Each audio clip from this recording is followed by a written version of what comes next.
Welcome everyone to another Scurv rant. While I'm not screaming at the top of my lungs, this is still a rant. This is shoot from the hip. We're going to talk about Afrika Bambaataa. And me talking about him, I can't say it's bittersweet because I really was never into him as far as like being a fan. The connection that I have with him is in New York City. He's from the Bronx. I was born in Manhattan and raised in Queens. But the biggest connection with him is my love for the song Planet Rock. Anybody who knows me in bodybuilding knows that I choreographed a routine to that song because that's what I would do on the side, is help bodybuilders with their routines, their posing routines. And I think it was kind of dynamic. I'm not going to pat myself on the back, but those who know me, drop a comment if you can remember those days. So I felt that song in my soul. I had it in my headphones, training. It roused me up, but I didn't know much about him because at that time, 1982, when that song came out, it was new then. It was budding. It was. We didn't have the information out there like that. We knew it was Afrika Bambaataa because we saw it on the side of the record or the tape, the cassette tape.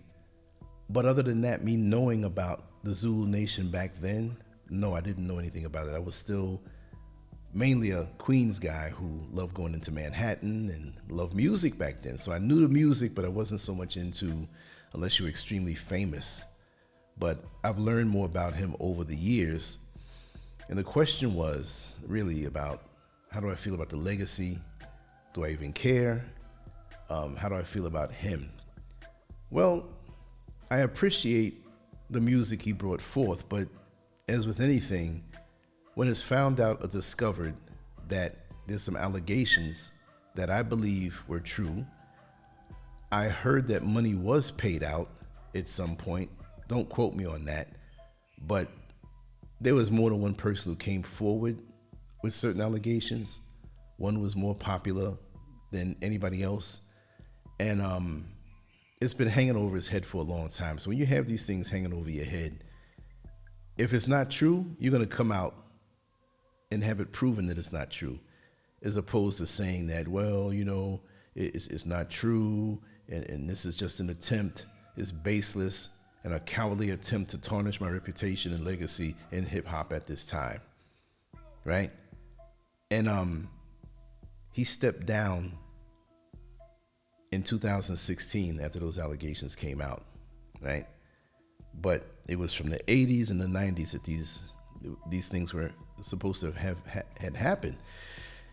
For me, the facts are out there, but anytime you do something on a certain level, it's like a mad scientist, right? That does something brilliant. Well, we appreciate what you did with music in organizing people under the Zulu Nation, but what's the purpose of organizing youngsters or anybody for that matter? But you had access and trust. People looked up to you, and you can convert that access into something else if you have a dark heart. So I appreciate what was done in music, but I don't appreciate what the allegations were. And therefore it erases any appreciation really overall. It's almost like you're erased out of my mind. I love the song, it's part of my history, it's part of my soul, but I have to disown him, which I never really embraced him. It's almost like finding out a family member that is your favorite is molesting other family members. Like for years, you just thought this person was the greatest. And then it comes out years later when they're older or after they're dead, and it's proven that these things happen. Then your whole memory, your whole mindset, mentality is turned against it because it's like, wait a second, I thought it was this way. I thought it was this was this great guy doing this stuff, and this is what you do? Like kids, youngsters, and you have this access? So that tells me that a lot of your drive to head the Zulu Nation. I'm just taking a wild shot here.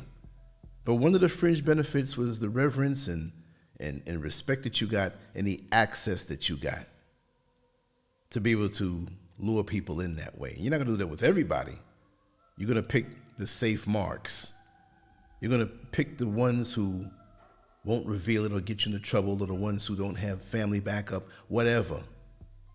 Because the Zulu Nation wasn't a gang per se, but you're gonna have people who gravitate toward things like that, where you can feel like family, where you can feel a sense of connectedness and togetherness. And we know a lot of youngsters may have had homes to go to, but there may be some dysfunction in the family, and they feel good having a connection to something bigger than them that they can say they're a part of.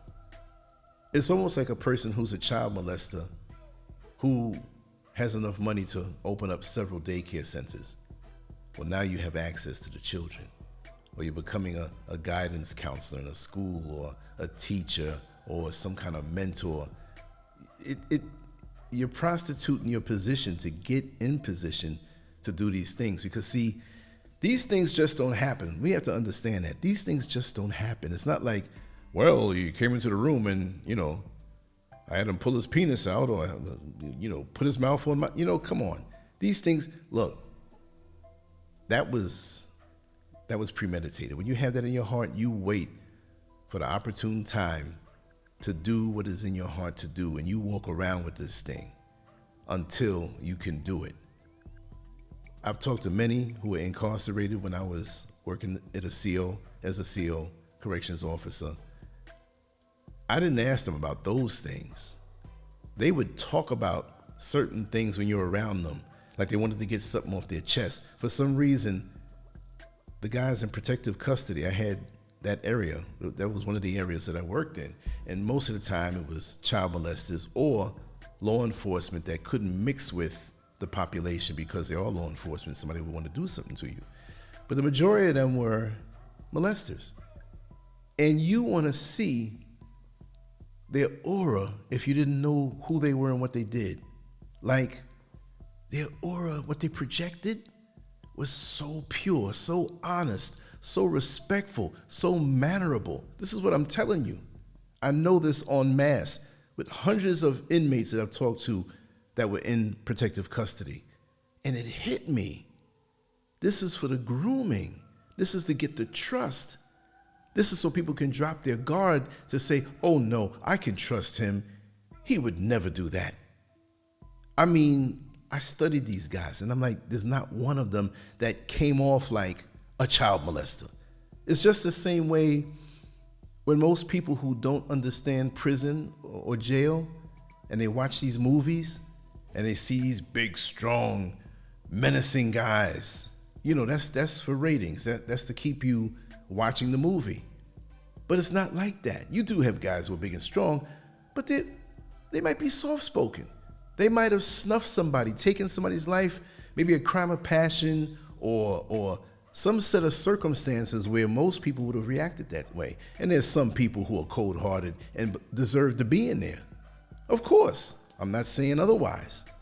But dealing with human nature, which I had a chance on certain levels up close and personal, more so than somebody who's in the street, you see how complex it is. But with those guys in protective custody who were persons who violated, who molested people, they'll fool you. The body language is so decent, so upright, so upstanding. They come off like pillars of the society. Like this is a person, that you'd want to know. And these are the same predators who you trust sometimes. They work their way in your life. Let's just make up a scenario, which probably these days most people are not going to do, but it has been done. You're home, you have a 3-year-old, a 5-year-old, a 7-year-old. Let's just say that. Say you're a single mother, right? And you have got to go out to the store to get something at this very moment. You got to go out. And there's a next door neighbor or somebody renting in your home, and you know him very well, always upstanding, decent, quiet, they're going to church every Sunday, and they go far to paint this picture of who they want you to think they are. And you say, listen, you knock their door, they say, listen, I've got to run out. I got to do 2 things really quick. I don't have time to get the kids ready. Could you come downstairs and just look over them? I'm only going to be gone 30 minutes, at best, maybe 40, not long. If you're not doing anything, oh, sure, I'll be glad to come and look over your children. No problem. I'm just going to grab this magazine I was reading, and I'll sit in the living room, and I'll read this magazine, and I'll keep my eyes on them. Some of them are asleep. But then the one that's the youngest, or maybe the 5-year-old, or maybe the 3-year-old. I'm just making this up as I go along. The other children are sleeping, but that other one is in their room, and he goes to check on them. I'm not going to get too graphic with this. You know where I'm going with this. And he sees the child. The child is home. The child has a t-shirt on. The child doesn't have anything else on. And he knows he has a good amount of time because she just left and the other children are sleeping. He may not do something all the way gory, but to be in the presence of a child with that kind of heart, that is gory in itself. And what he does is he fondles and puts his hand on the child. Now he's ready to be that guy that if you got to run out and the circumstances are right, I'll be here. You see what I mean? The mother comes back. Nobody knows what happened.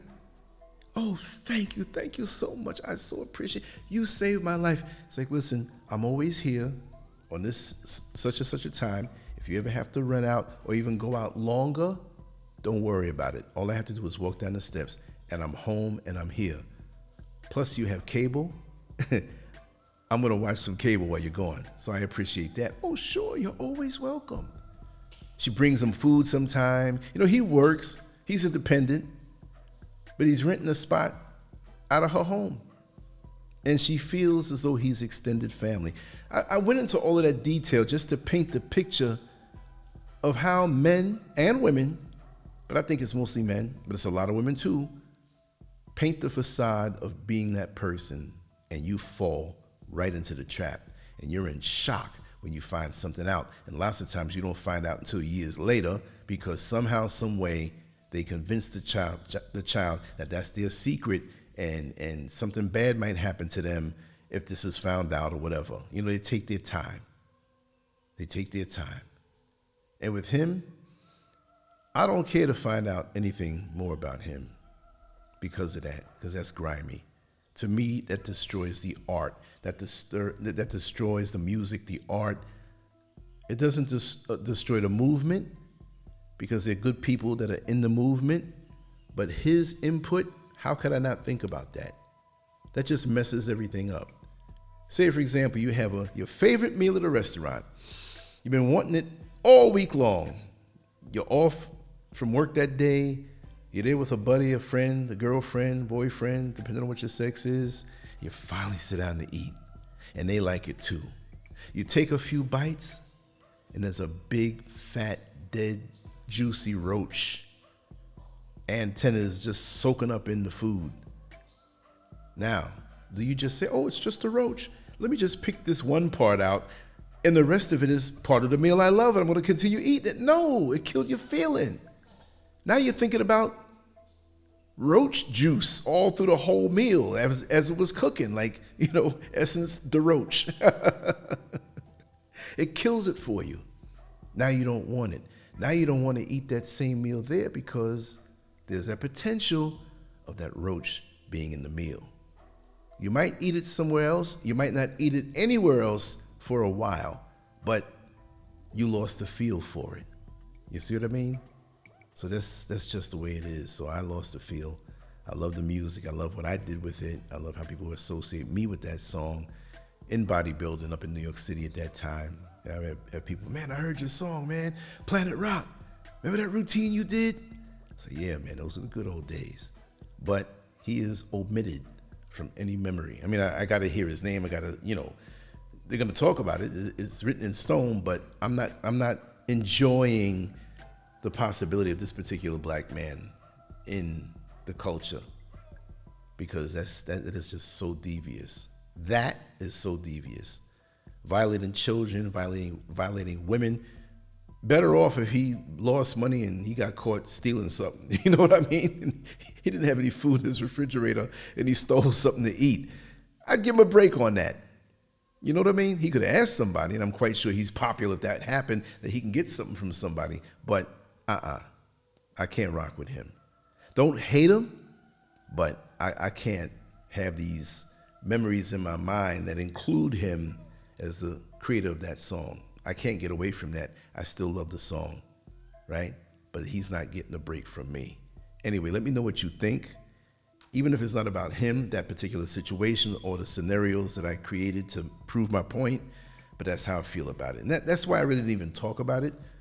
But respect the truth, yes, that's how I feel about it. And for anybody else who wants to know, LanceScurv out. On to the next rant. Peace.